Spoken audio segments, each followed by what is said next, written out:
Okay, let's talk about the grip that you want to set up in when you're back in the baseline and you're in a baseline rally and you don't know what your opponent's next shot's going to be in terms of, is it going to be to your right side, to your forehand, to your left side, your backhand. And there's two grips that you can use here. Either you can use an Eastern forehand grip or you can use a continental grip. I set up in a continental grip because I feel that's the most neutral grip in terms of being able to switch to an Eastern forehand or to be able to switch to an Eastern backhand. And in reality,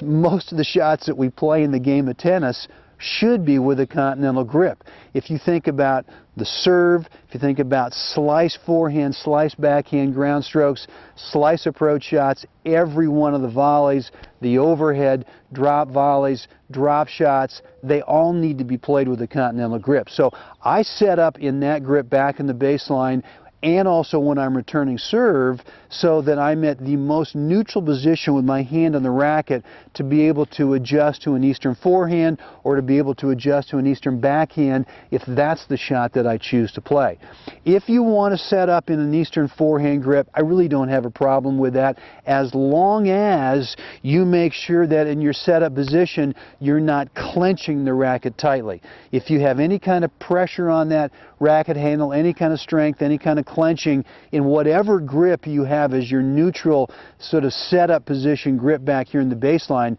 your ready position,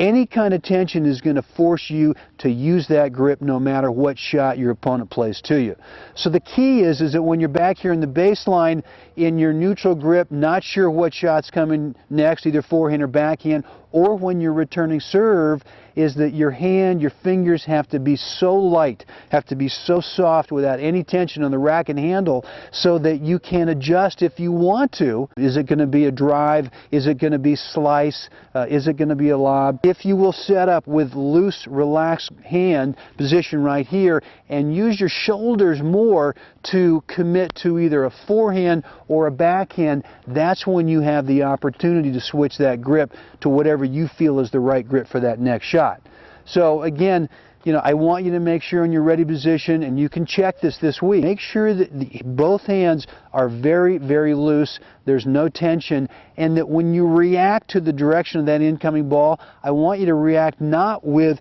clenching or pulling, but with turning the shoulders either to a backhand or to a forehand.